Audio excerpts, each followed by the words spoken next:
लगाएंगे भाई work energy and power में वर्क का पहले ही खत्म हो गया। पहले आज का एग्जांपल 11 हमारे पास है, तो सुनते रहें। आप इंग्लिश मीडियम में साथ में बैठे रहें, कुछ लाभ अर्जित करें, बस बात करेंगे और समझ में आएगा सबको। ना समझ में आने वाली कोई बात नहीं है, क्योंकि कक्षा 9 में उतनी बातें समझाई जाती हैं जो इस चैप्टर को लगवा सकती हैं। 11 नंबर एग्जाम्पल और बता, बस है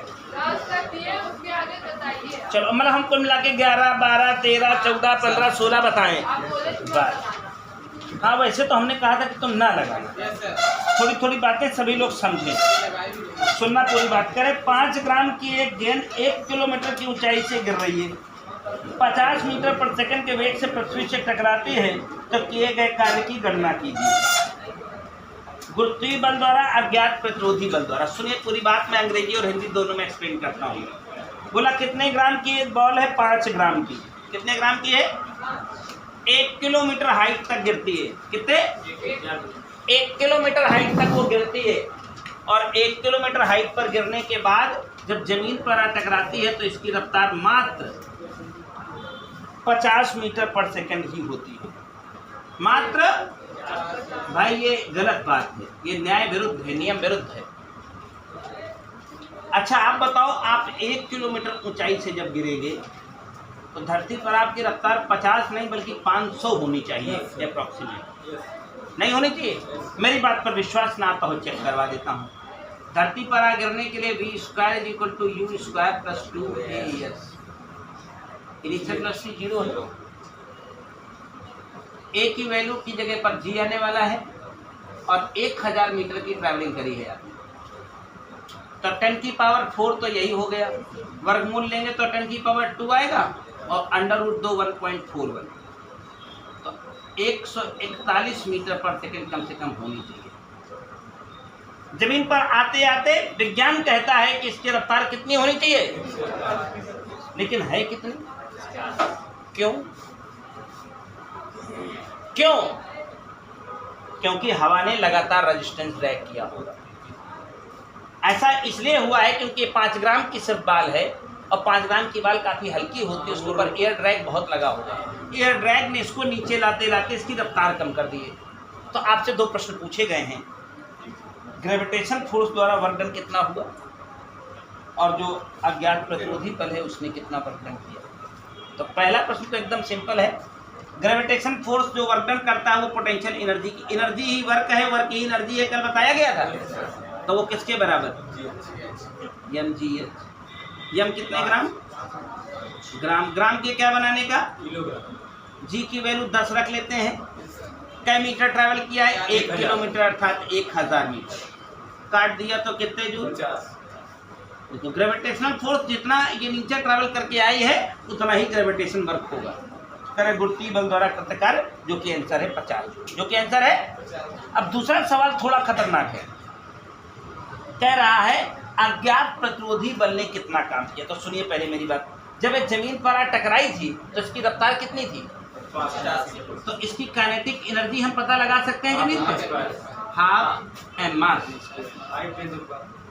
ग्राम के किलोग्राम, और v का स्क्वायर। चैप्टर को लगाने में बड़ा ही आनंद है। तो ये 2.5 हो जाएगा, 1000 उड़ जाएगा, और इसको काटेंगे फिर 2.5 हो जाएगा, 2.5 को 2.5 से मल्टीप्लाई करेंगे। देखो बात ये है कि विज्ञान कहता है कि यहाँ से यहाँ तक ट्रैवल करने में जो कुल ऊर्जा इसकी ऊंचाई पर जमा थी वही टोटल एनर्जी थी, जो कि कितनी होनी चाहिए थी। लेकिन जमीन पर पहुंचने पर कितनी एनर्जी है? मात्र से बाकी कहाँ गई? वही एयर ने ड्रैग, हाँ हवा ने ड्रैग लॉक कर दिया। भाई नियमतः 5 ग्राम की गेंद 1000 किलोमीटर ऊपर पर रखी हुई है, तो उसके पास कितनी एनर्जी मौजूद है? और जब जमीन पर आ गिरती तो प्रिंसिपल कहता है इसके पास 50 होनी चाहिए थी। ऊर्जा संरक्षण का नियम, जितनी टॉप पर एनर्जी होती है वही ग्राउंड पर होनी चाहिए। बस टॉप पर सारी पोटेंशियल, ग्राउंड पर सारी काइनेटिक। लेकिन टॉप पर पोटेंशियल कितनी है, लेकिन ग्राउंड पर आके काइनेटिक कितनी है? तो बाकी कहाँ गई? हवा ने लॉस कर दिया, हवा ने एयर ड्रैग में लॉस हो गया, तो उसने लॉस पूछा है। उसने क्या पूछा है? 50 होना चाहिए था, 6.25 से प्राप्त हुई है, तो बाकी का लॉस ही तो है। कितना लॉस है? 43.75 का लॉस है। ये था एग्जाम्पल नंबर 11। कोई परेशानी आई क्या तनु? बात समझने की कोशिश करें, यहाँ से छोड़ी जाएगी जमीन पर आ गिरेगी। हमने एक नियम समझाया कि वास्तव में इसको कितनी रफ्तार पकड़नी चाहिए थी, लेकिन पकड़ी कितनी? काहे के मारे? हवा ने ड्रैग लॉस कर दिया, हवा ने ड्रैग लॉस कर दिया। इसको बोलते हैं अंग्रेजी में रेजिस्टेंस ड्रैग। ये था एग्जाम्पल 11। चलो एग्जाम्पल 12 भी लगाते हैं, एक एक करके लाइन से लगाते हैं। विज्ञान समझ में आनी चाहिए, क्यों ऐसा हो रहा है बात सामने होनी चाहिए। और ये चैप्टर किसी के बाप का नहीं है, इसमें मोशन है, इसमें न्यूटन लॉज ऑफ मोशन है, इसमें सब कुछ है। चलें आगे। कहता है 4 किलोग्राम का एक पिंड। कितने किलो का पिंड है भाई? यम बराबर 4 किलोग्राम। पृथ्वी तल से 30 मीटर पर सेकंड के प्रारंभिक वेग से ऊपर की ओर फेंका गया। रुको, मतलब 4 किलो का पिंड जमीन पर पड़ा हुआ था क्या? और क्या रफ्तार आपने ऊपर को दी है इसे? 30 मीटर पर सेकंड। जी का मान 10 है, ऐसा प्रश्न में कहा है। देखो न्यूमेरिकल लगाने की यही सर्वश्रेष्ठ टेक्निक है। डेटा को लिखते जाओ, डायग्राम में बनाए रखो। करेक्ट। पिंड की प्रारंभिक गति ऊर्जा 1 सेकंड में आ जाएगी। क्यों तनु? प्रारंभिक गति ऊर्जा मतलब के बराबर हाफ एम। कौन नहीं जानता था कि half M B square kinetic energy होती है? लीजिए 1800। ये थी प्रारंभिक गति ऊर्जा, यानी जब फेंकने जा रहे थे तो ये इसकी इनिशियल काइनेटिक एनर्जी है। 1 सेकंड बाद स्थितिज ऊर्जा और गतिज ऊर्जा दोनों। तो आपको पता है कि जब इसको यहाँ से फेंके हो, 1 सेकंड आते आते इसकी रफ्तार कुछ कम हो जाएगी और 1 सेकंड में कुछ ऊंचे भी चला जाएगा। पता लगाएं 1 सेकंड में इसकी रफ्तार कितनी हो जाएगी। तो कौन सा बता सकता है इक्वेशन 1 सेकंड वाली बात? बिल्कुल। देखिए मोशन पढ़े होने का लाभ है या हवा में बात कर रहे हो? इनिशियल वेलोसिटी कितनी है? जी कितना है? टाइम कितना है? यानी 1 सेकंड बाद 30 वाली रफ्तार घट के कितनी हो जाएगी? और 1 सेकंड में कुछ ऊंचा भी तो हो जाएगा। कितना ऊंचा हो जाएगा किससे पता लगाओगे? h बराबर ut। ऊपर जाने के लिए u30 है, ut minus half G T square. कै मीटर? 1 मीटर में उठ कितना गया? 1 सेकंड में 25। तो कह रहे हैं 1 सेकंड बाद 2 एनर्जी बताना है आपको। काइनेटिक एनर्जी बतानी है और पोटेंशियल एनर्जी भी बतानी है। तो काइनेटिक एनर्जी हाफ 4 किलो का है तो 4 किलो का रहेगा, 20 का स्क्वायर 4, 800 जूल। परफेक्ट है। और पोटेंशियल एनर्जी एम जी और एच कितना उड़ गया है 1 सेकंड में? 25 मीटर उड़ गया है। दिखाता हूँ, अभी देखे कुछ कंसेप्ट दिखाऊंगा। 25 तक 1000। देखो इसको जोड़ो, 1800 है। जमीन पर चले थे कितनी थी? ये ऊर्जा संरक्षण के नियम की पुष्टि करता है। जमीन से चले थे तो 1800 है और टॉप पर पहुंचे हैं तो भी अभी टॉप पर नहीं पहुंचे, अभी केवल 1 सेकंड चले। कह रहे अभी टॉप पर पहुंचने का मामला, तो कै सेकंड में टॉप पर पहुंच जाएगी? 3 सेकंड। कितने से फेंके हो? कॉन्सेप्ट काम कर रही है। कै सेकंड में टॉप पर पहुंचेगी? जितने से फेंको 10 से भाग देखो, टॉप पर का लोकेशन पता चल जाएगा। टॉप पर होते होते कै सेकंड लगेंगे? 3 सेकंड। टॉप पर जाने में कै सेकंड लगेंगे? अब एक अंतिम सवाल पूछा है, अधिकतम ऊंचाई प्राप्त करने पर पिंड की स्थिति जुड़ जाए। तो अब कुछ कहना नहीं, वो तो 1800 हो गई करेगी, हमें तो निकालनी भी नहीं है। जब कह रहे अधिकतम ऊंचाई पर पहुंच जाएगी तो वेग खत्म हो जाएगा। तो वेग खत्म तो काइनेटिक खत्म हो जाएगी। ऊर्जा संरक्षण का नियम कहता है जितनी यहाँ पर थी उतनी यहाँ पर। तो नीचे यहाँ पर टोटल एनर्जी काइनेटिक के रूप में थी, जो कि कितनी थी? 1800। पोटेंशियल 0 थी। 1 सेकंड चल लिया तो काइनेटिक प्लस पोटेंशियल अभी भी कितना है? और जब टॉप पर पहुंचेगी तो सारी काइनेटिक खत्म, क्या बचेगा? जो कि कितनी है? हो गया सवाल नंबर 12। परेशानी है कोई? परेशानी है कोई? हाँ, ये बहुत आनंददायक चैप्टर है, लगाते हुए बहुत एकदम आपको आनंद मिलेगा इसको लगाते हुए। अगर मोशन आपने पढ़ा है तो साथ में न्यूटन लॉ ऑफ मोशन की भूमिका है। क्वेश्चन नंबर 13 कह रहा है, एक सच में 0.1 किलोग्राम की एक गेंद। एक सच में कितने? 0.1 किलोग्राम की एक गेंद। तो आपको ज़्यादा परेशानी नहीं होनी चाहिए। एक सच में 0.1 किलोग्राम की मास की बॉल जाती, कितनी वेलोसिटी से जा रही है? तो इसकी वेलोसिटी 4 मीटर पर सेकंड। कुछ परेशानी है क्या? उसी दिशा में 3 मीटर पर सेकंड से गतिमान, उसी दिशा में यानी सीधे उसी दिशा में जा रही है। ये u1 हो गया, ये u2 हो गया। रफ्तार कितनी है? कितने किलो की है दूसरी वाली? 0.2 किलो की। देखो डायग्राम बनाए रहोगे तो भड़बड़ाओगे नहीं, करेक्ट टकराती है तो टक्कर हो गई। और प्रथम गेंद 0.2 मीटर पर सेकंड से वापस लौटी, टक्कर हो गई तो बेचारी ये वापस होने लगी। v1 की वैल्यू हो गई 0.2 मीटर पर। एक सवाल तो पूछा होगा दूसरी की गतिज ऊर्जा, तो गतिज ऊर्जा तभी पता लगा पाओगे जब इसका वेग पता लगाओगे। और टक्कर में केवल एक ही धरती पर नियम बना है संवेग संरक्षण का, conservation of linear momentum. Momentum before collision is equal to momentum, आप नहीं पढ़ा है? Momentum before collision is equal to momentum before collision क्या था? 0.1 किलो मास कितनी रफ्तार से चल रहा था? m1 u1 हो गया ना, m2 u2 is equal to m1 v1। m1 0.1 है और एक गलती करने पर सर्वनाश हो सकता है, माइनस साइन ना लगाने पर। देख पहले ये इससे जा रही थी, बोला ये टक्कर के बाद क्या होती है? लौटने लगती है। तो इसके रेस्पेक्ट में माइनस है, नहीं लगाओगे फिर सर्वनाश हो जाएगा, कुछ नहीं हो सकता है। यहाँ माइनस क्यों आ गया? ये क्योंकि बता गया टक्कर के बाद ये वेलोसिटी 0.2 और टक्कर के बाद इसकी वेलोसिटी पाना बड़ा सरल काम है। 0.2 इंटू v, 0.2 इंटू कितनी जल्दी जल्दी कैलकुलेट करोगे? 6 4 10 अर्थात 1। ये 0.0 ये आके जुड़ जाएगा तो 1.0 बराबर 0.2 v2। 0.2 v2 बताओ। 1.02 बटे 0.2 जीरो करो, उड़ाऊं 20 25 100 5 0 1। ये वो वेलोसिटी है जो टक्कर खा के आगे भागेगी, टक्कर खा के बस। इसकी काइनेटिक एनर्जी थी, इसकी काइनेटिक एनर्जी होगी हाफ m 0.2 किलो का है और v का स्क्वायर। 25 से लिख दो सीधा सीधा, क्या मतलब है? 0.01 के बाद खत्म हो जाएगा।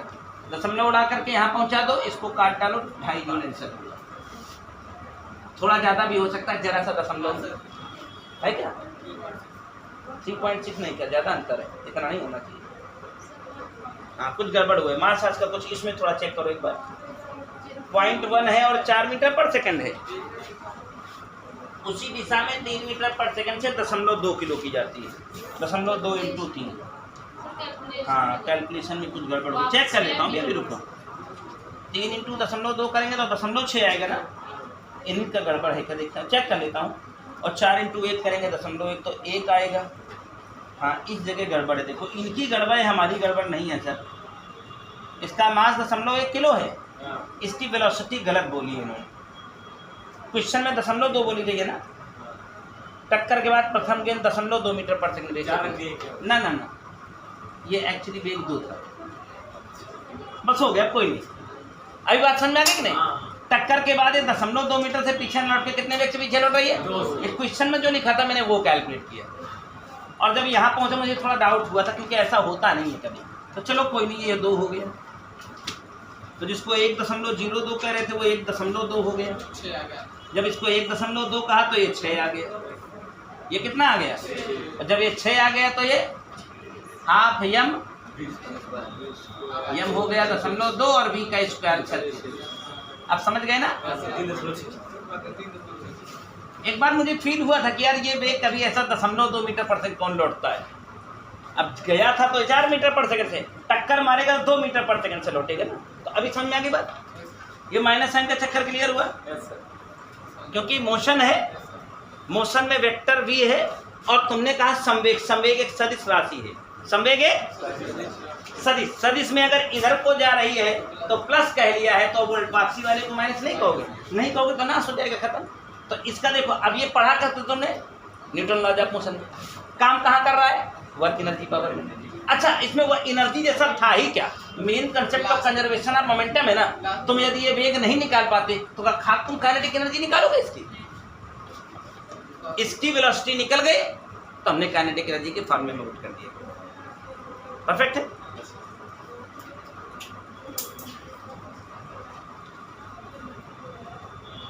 14 नंबर देखते हैं, एक और बढ़िया सवाल। हाँ, इसमें कोई भी बेकार सवाल लिखा ही नहीं गया है पूरे चैप्टर में। कह रहा है 0.1 किलोग्राम की एक बॉल जो 10 मीटर पर सेकंड के वेग से गतिशील हो, अपने ही समरूप विराम में स्थित एक दूसरी गेंद से संघट्ट करती, संघट्ट के बाद दोनों गेंदें गतिशील की स्थिति से 30 और 330 की दिशा में चली जाती हैं। अच्छा, कह रहा है टक्कर के बाद गेंद की टक्कर के बाद प्रत्येक गेंद की टक्कर के बाद चाल की गणना कीजिए। वाह वाह, क्या बात है। सुनो सुनो, कह रहा है 0.1 किलोग्राम की एक बॉल, वो ठिकाने रखना थोड़ी देर, कितने किलो की, कितनी रफ्तार से आप चल रही थी। देखो डायग्राम बनाने से सामने चीजें क्लियर हो जाती हैं। सामने अपनी जैसी एक बॉल थी जो कि बिल्कुल रेस्ट में लेटी हुई थी, तो ये U1 हो गया। टक्कर के बाद ये एक दूसरी वाली बॉल अभी फिलहाल रेस्ट में है। अब आती है, इसको टक्कर मार देती है, ये आती है, इसको अब मार देगी, चल रही 10 से, और रेस्ट में क्या होगा, आएगी और टक्कर, ये बॉल इसको टक्कर मार देगी। टक्कर मारने के बाद एक घटनाक्रम होगा, क्या, ये अपनी ये वाली पहली वाली अपनी ओरिजिनल डायरेक्शन से 30 डिग्री के एंगल पर जाने लगी। पहली वाली बॉल अपनी ओरिजिनल डायरेक्शन से, और दूसरी वाली अपनी ओरिजिनल से 330। हाँ, वास्तव में देखें तो 30 इधर को, लेकिन ओरिजिनल डायरेक्शन से 330 गिनोगे तो यही ना आएगा, ये इधर से 30 कहलाएगी और ये उल्टा बोले तो इधर से -30, सही है ना। दूसर की वाली ऐसे जाने लगी। अब बात आ खड़ी हुई है, दोनों बॉल की वेलोसिटी बताओ, दोनों बॉल की टक्कर के बाद। है खतरनाक सवाल है, लेकिन देखना एक लाइन, पहले सवाल को समझो कि क्या बताना चाहता है। ये बॉल 0.1 किलोग्राम की थी, कितने किलोग्राम की थी, कितनी रफ्तार से जा रही थी,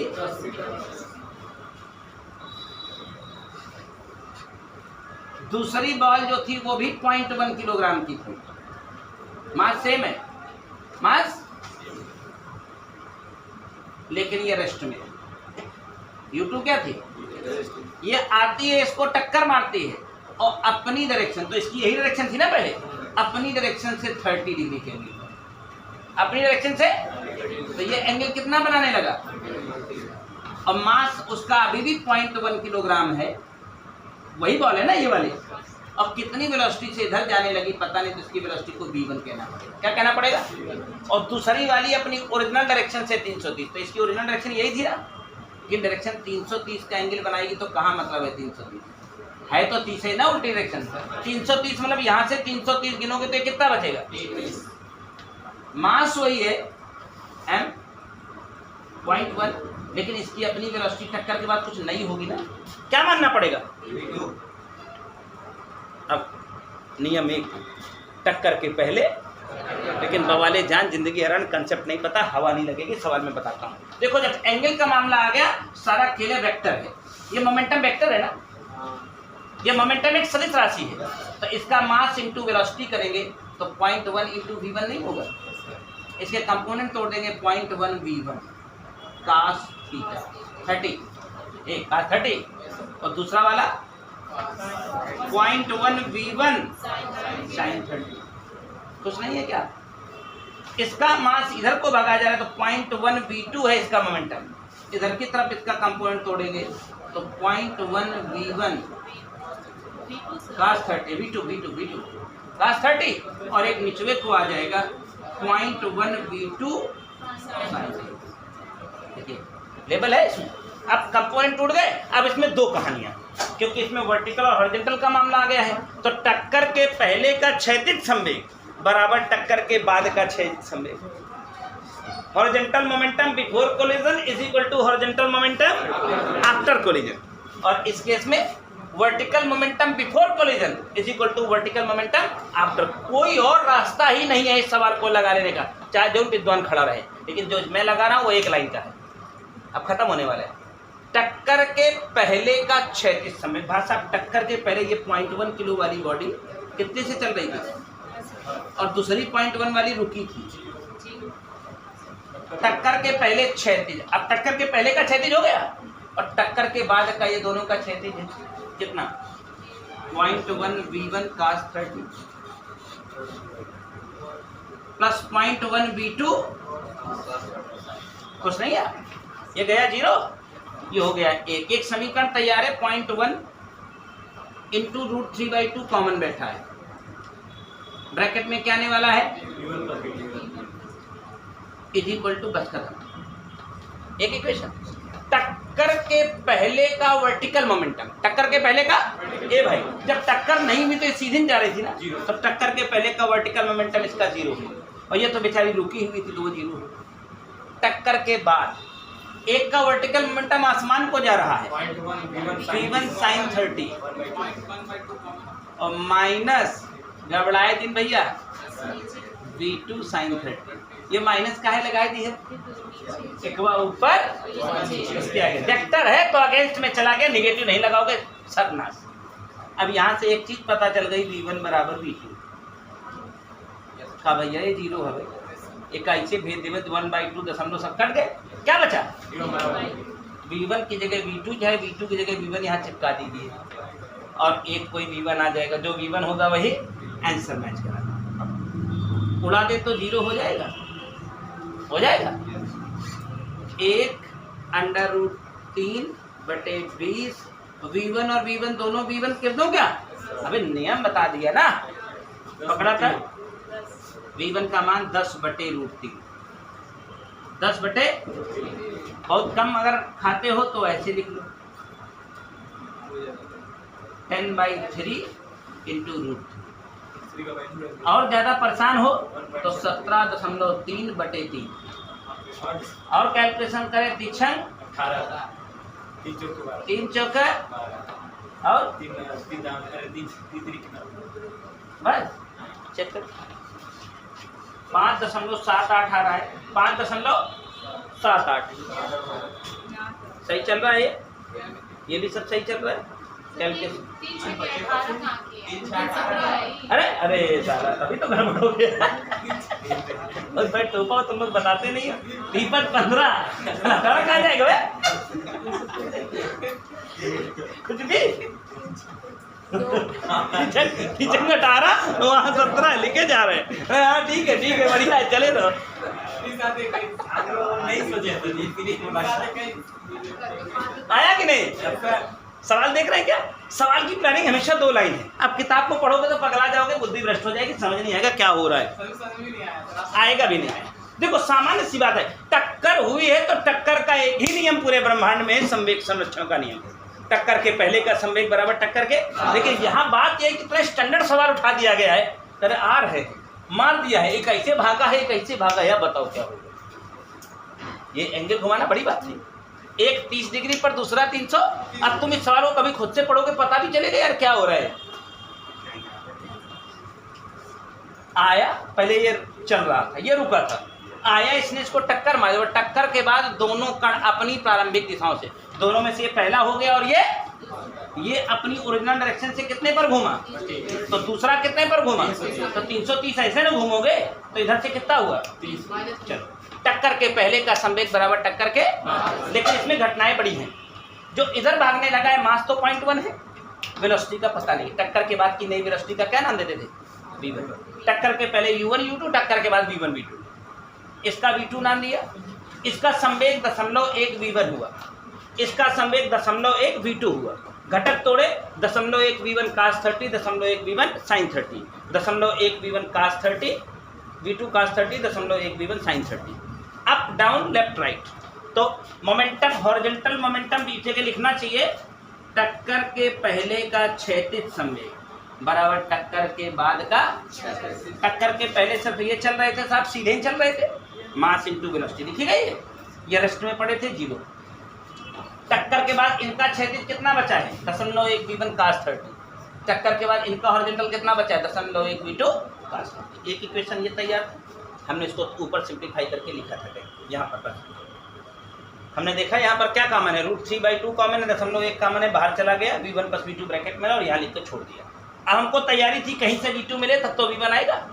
तो अगली कहानी, टक्कर के पहले का वर्टिकल मोमेंटम, टक्कर के पहले का भाई, टक्कर के पहले सीधी जा रही थी, उड़ नहीं रही थी, तो टक्कर के पहले का वर्टिकल मोमेंटम कैसे या 0.1 इंटू 10, ये तो 86 है। हाँ वो तो हॉरिजॉन्टल हो गया ना, ऊपर को तो नहीं है कोई वेलोसिटी, जब वेलोसिटी नहीं तो जीरो, ये तो बेचारा रेस्ट में था। लेकिन टक्कर के बाद इनका भाई साहब एक उड़ गया है ऊपर को, ये है घटक तोड़ने का। आप समझ गए ना वेक्टर में घटक तोड़ने क्यों सिखाए जाते हैं, या वेक्टर की क्या इंपॉर्टेंस है। जब तक जियोगे विज्ञान पढ़ोगे वेक्टर पढ़ोगे, ध्यान रखना वेक्टर का रोल हर जगह। ये वेक्टर का ही तो चल रहा है। अब वेक्टर का काखा लगाना पता हो, साला कंपोनेंट निकालना ना आता हो, सवाल लगाइएगा कभी ये।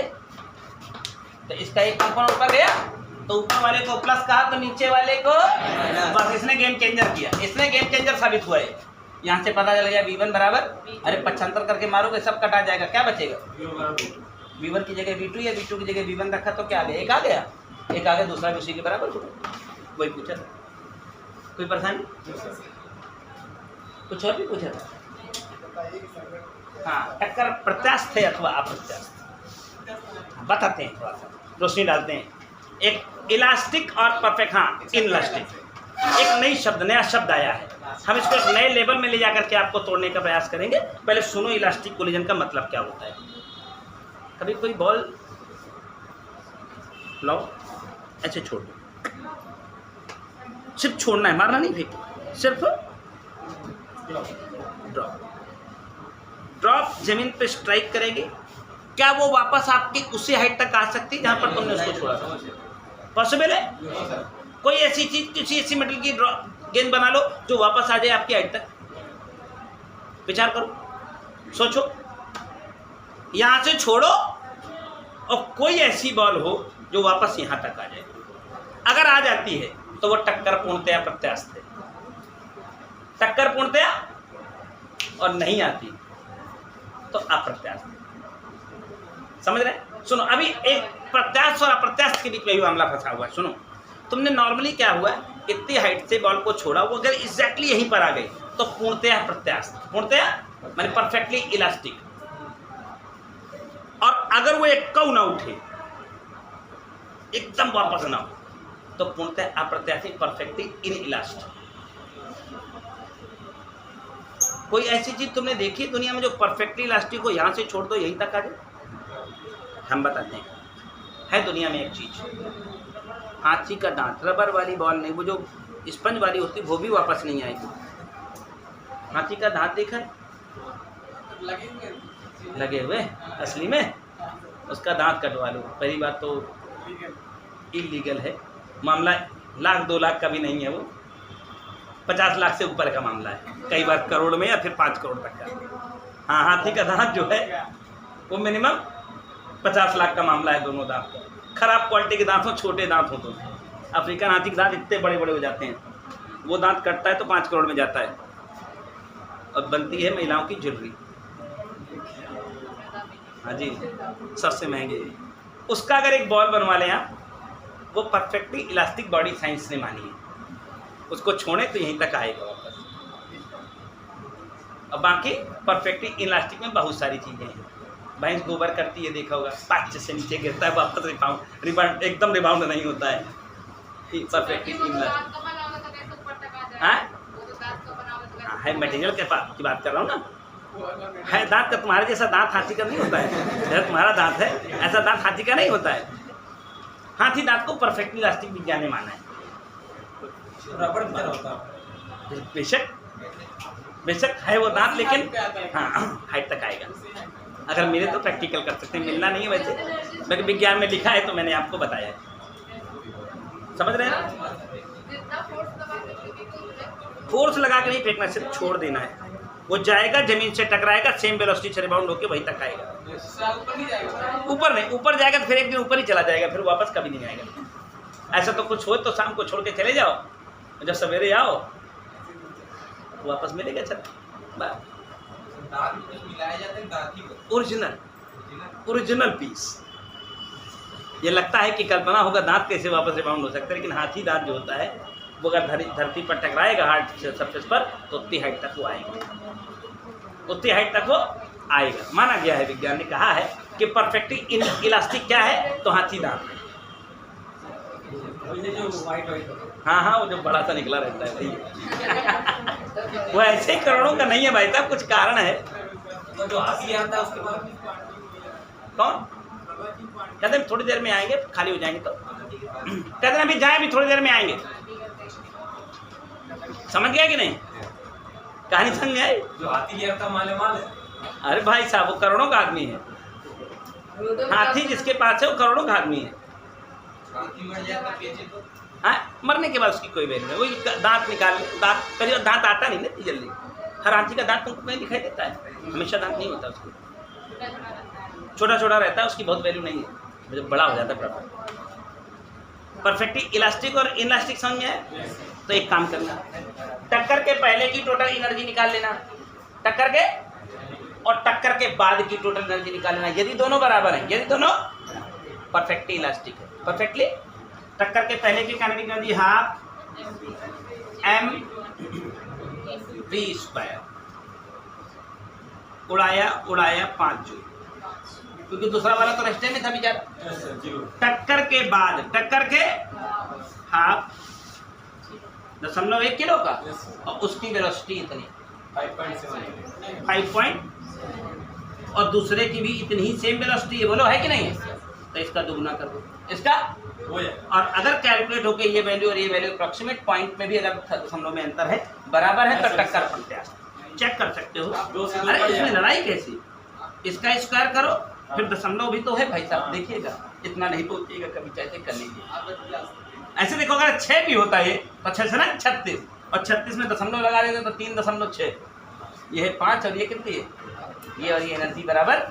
टक्कर देखिए, टक्कर प्रत्यास्थ होने का मतलब आपने यहाँ से छोड़ा था तो उसके पास पोटेंशियल एनर्जी थी mgh के बराबर, जाके जमीन पर टकराई तो सारी की सारी काइनेटिक बन गई, वही काइनेटिक वापस मिल जाए उसको तो यहाँ तक आएगी। वरना देखो मैं समझाता हूँ, अगर यहाँ से तुमने इसको छोड़ा कै मीटर से? 10 मीटर। कै किलो की थी? मान लो 1 किलो की।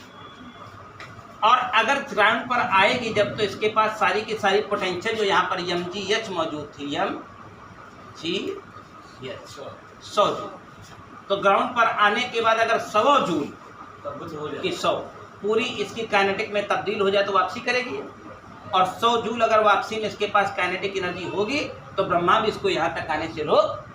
लेकिन आपको पता है जब नीचे आ रही तो एयर में ड्रैग लगेगा, रोक नहीं सकता वो। जमीन में आके गिरेगी, बद्ध बोलेगी, साउंड एनर्जी है, थोड़ा हल्का सा गर्मा भी जाएगी, heat energy, sound energy, heat energy, air drag loss होगा कि नहीं होगा?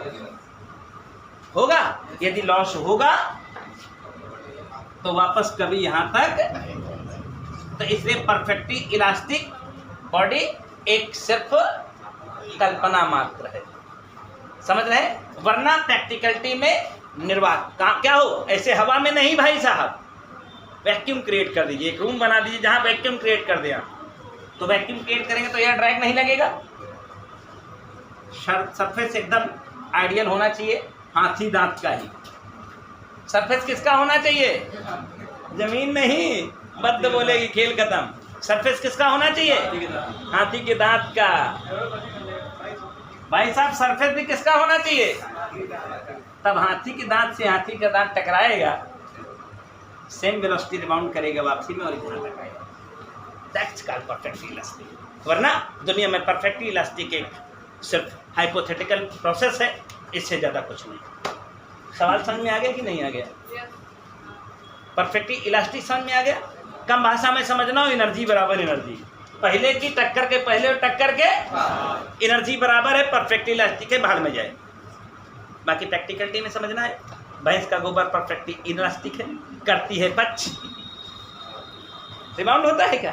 भैंस का गोबर उछलता है वापस, कभी देखा होगा? भैंस करती गोबर तो वापस उछलता है, परफेक्टली इनइलास्टिक, गया चिपक गया पच। और हाथी का दांत जमीन से नहीं टकराए, जमीन से नहीं, किससे? हाँ, ग्राउंड फ्लोर भी हाथी के दांत की बनवाइए, जाएगा। मैंने क्या कहा? परफेक्टली इलास्टिक पूरी कल्पना मात्र है, इससे ज्यादा कुछ नहीं। और देखो, ना समझ में आने वाले सवाल तो नहीं हो रहे ना, सिंपल सा तुम्हारा मोशन चल रहा है, न्यूटन लॉज ऑफ मोशन चल रहा है। देखिए ये कंजर्व, ये कोलिजन किसमें पढ़ा था तुमने? आ गया कि नहीं आ गया? अब बिना कोलिजन के लगा लेते क्या इसको? अब भाई टक्कर हुई तो एक दुनिया में नियम है टक्कर का, अगर टक्कर कर लिया तो ठीक है, नहीं कर लिया तो रह जाए, खत्म का। आगे बढ़ो, एक और सवाल। क्वेश्चन नंबर सरल है, बताना नहीं चाहिए मुझे, छोड़ देता हूँ बिल्कुल। एक 15 वाला, हाँ 15 16 छोड़ दिया, 17 भी हो गया तुम्हारा, 18 भी हो गया तुम्हारा। ग्राफ है बे, तो भैया क्या बे, अब हो गया। जो हमारी किताब में दिया है ये 18 ग्राफ है, ग्राफ का एरिया निकाल लो। अब जाने दो, हमारे में जो 11 वाला है वो तो पता नहीं है मुझे क्या है। अब एक एक किताब थोड़ी ना करेंगे। हाँ पढ़ो। तो ग्राफ का तू कहते का एक पेन पृथ्वी से 100 मीटर की ऊंचाई से स्वतंत्रपूर्वक गिरता है। हाँ तो गाना पी रखा है क्या तूने? अब यही सवाल तो 13 नंबर बताया है, इसमें 11 बताया है। 2 किलोग्राम का एक पिंड, मास कितना है? 2 किलोग्राम। 2 किलो कितने ऊंचे से गिरता है? गति प्रारंभ के 2 सेकंड बाद पिंड की यांत्रिक ऊर्जा। गति प्रारंभ के किस नियम की पुष्टि हुई? कितने मीटर की ऊंचाई पर था ये?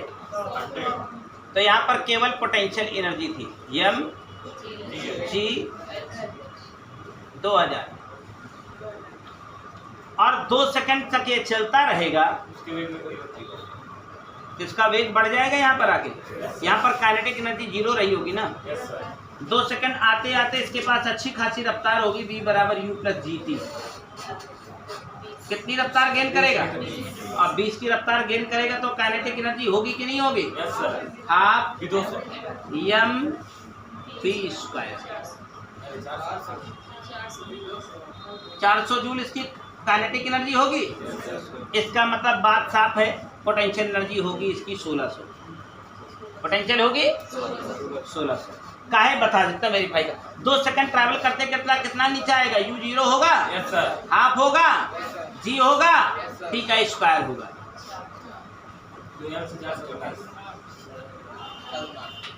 Half G T square 5। क्या हो रहा है? कै मीटर नीचे आ गया? तो कै मीटर ऊंचा बचा? 80 मीटर। आंखें खोलो। m g, वैसे भी विज्ञान का नियम है साहब, ऊर्जा न तो नष्ट होती है न तो, जब टॉप पर थे तो सारी की सारी पोटेंशियल थी जिसकी वैल्यू कितनी थी? काइनेटिक 0 थी। टोटल एनर्जी निकाला तो कितनी थी? 2000। और जब यहाँ पहुँच जाए तो अभी टोटल होनी चाहिए 2000। जब काइनेटिक 400 निकल गई थी तो पोटेंशियल निकालने की जरूरत नहीं, वो होनी कितनी चाहिए थी? और जब जमीन पर आ गिरेंगे तब क्या होगा? सारी की सारी काइनेटिक हो गई, पोटेंशियल खत्म हो जाएगी। और वो कितनी होगी? ऊर्जा न तो नष्ट होती है न तो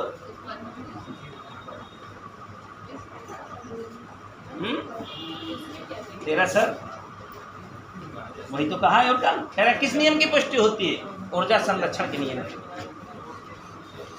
एक बढ़िया सवाल फिर आज रोक देंगे, कल एक बढ़िया सवाल आज रोकेंगे, कल इसको लगा के और फिर लगा के अपनी अपनी किताब का लाओ और अपना डाउट पूछो। एक बढ़िया सवाल देखना क्या सवाल पूछा गया। ये जेमेन्स स्टैंडर्ड का हमें लगता है 50 बार रिपीट सवाल है। करेक्ट चेन पड़ी है साहब मेज पर, एक चेन पड़ी है मेज पर। मामला क्या है सर? सब मतलब एक जैसी चेन है, पूरी लंबाई L है, मास m है, लंबाई का 1/5वां भाग मेज पर लटक रहा है। पूरी लंबाई अगर L थी तो कितना भाग मेज पर लटक रहा है? तो ये कितना रखा है? अबे L थी तो L/5 लटक गई तो कितना रखा है? सवाल उठा है कि जो ये लटक रहा है इसको अगर वापस खींचना हो तो काम कितना होगा? पूरी जंजीर का मास M। परेशान रहोगे, पगलाए रहोगे। चलो थोड़ा सा सेंटर ऑफ मास पढ़ाता हूँ। कितना भाग लटका हुआ है? L/5। तो कितना मास लटका हुआ है? M/5। अरे भाई साहब इसकी यहाँ से यहाँ तक पूरा मास क्या? अगर L/5 लटका तो मास वो कितना होगा? और पूरा वेट जो है इसका कहाँ पर काम कर रहा होगा कोई बताइए? पूरा किस जगह पर? तुम्हारा पूरा वेट कहाँ पर काम कर रहा है? सेंटर में। तुम्हारा सेंटर ऑफ मास कहाँ है? कहाँ है सेंटर तुम्हारा? नाभि। इंसान का सेंटर कहाँ है? नाभि है। नाभि जानते हो? नाभि एकदम ऐसे टांग के तुमको बैलेंस कर सकता हूँ तुम्हारी नाभि पर। एक तो सरिया लाइए, एक तो बांस लाइए, बांस में एक तो सरिया गाड़ लीजिए और ऐसे लेटा दीजिए। बैलेंस होने वाला पॉइंट अगर कोई होगा तो वो नाभि है। आपने तो अब साला बचपन में, तुम लोग सारा बचपन ही में रहे तो सर्कस क्या देखोगे। पहले गांव में दिखाने वाले, सर्कस दिखाने वाले आते थे, वो यही करते थे। एक तो बांस लाते थे, उसको ऐसे गाड़ते थे, उसमें एक तो सरिया निकली रहती थी इतनी बड़ी, पेट में ऐसे चमड़े की एक बेल्ट रखता था, इसे बांध देता था और उसके बाद ऐसे लेट जाता था उसके ऊपर ऐसे। और पंखा क्या घूम रहा है इतनी तेज, इसके आरपीएम कम है, उसके आरपीएम ज़्यादा होते थे घूमने के। हमने अपनी आंखों से देखा है। वो खेल था सेंटर ऑफ ग्रेविटी का। अगर उसकी सेंटर ऑफ ग्रेविटी सही जगह चाहे इतनी स्पीड से घूम, देखो मजदूर को देखा होगा, एक सरिया को काटने को कह दो इसके 2 बराबर हिस्से करो, बिल्कुल 2 बराबर हिस्से कर देगा। वो क्या करेगा, उंगली पर रखेगा सरिया को, और जहाँ पर वो बैलेंस हो जाएगा वहीं से पकड़ेगा, लेके आरी काट देगा। सेंटर ऑफ मास था वो। ये क्या था, तो इस जो लटकी हुई चेन है उसका मास कितना, m/5। अब कहाँ पर काम कर रहा होगा, इसके सेंटर पर। इसका सेंटर कहाँ होगा, इसके बीच में। तो इसका जो भार है m/5, m/g, भार तो हो गया ना, यानी F हो गया ये। इसका F कहाँ पर काम करे, इसके सेंटर पर। तो अगर इसको वापस खींचना है तो सेंटर ऑफ मास पर खींच लो, काम खत्म। तो सेंटर ऑफ मास अब कितना खिंचाएगा, L/10 खिंचाएगा कि नहीं खिंचाएगा। तो कार्य बराबर W बराबर mgh। W बराबर m की जगह m/5, g की जगह g, और h हमें कितना खींचना है, L/10।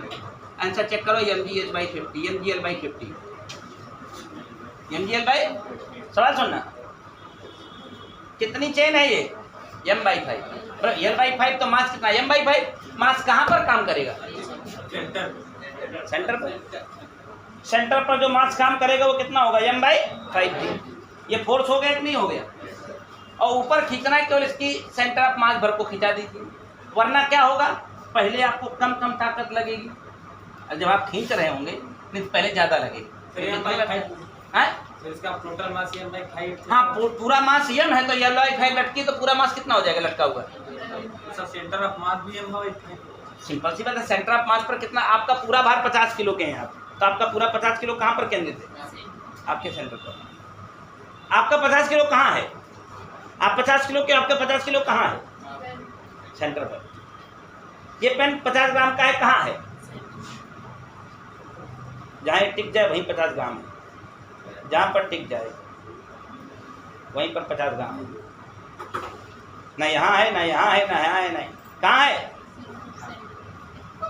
अगर बॉडी यूनिफॉर्म में लंबी चौड़ी है तो उसका सारा मास कहाँ पर केंद्रित होता है। अगर आपको एक कापी ले लो, कापी दो, कहते हो इसका वेट 100 ग्राम है, 200 ग्राम की कापी है, कहाँ पर है, जहाँ टिक जाए।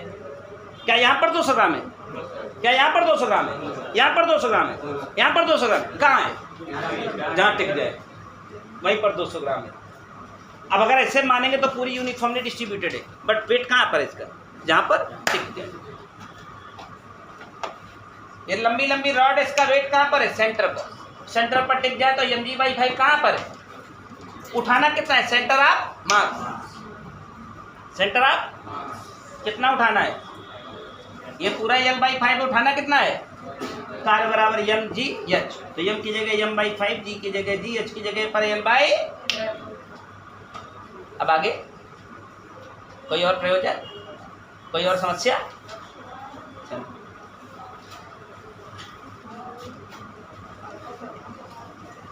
और सुनो,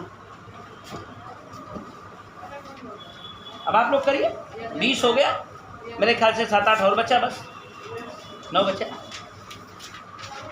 लगाओ जितना जो तुम पढ़ के अपने से समझ सकते हो उतना लगाओ, जो नहीं समझ सकते हो मत पकड़ो। मैथ का क्या सीन चल रहा था, कॉम्प्लेक्स नंबर किसकी है, दे दो, पीछे दे दो।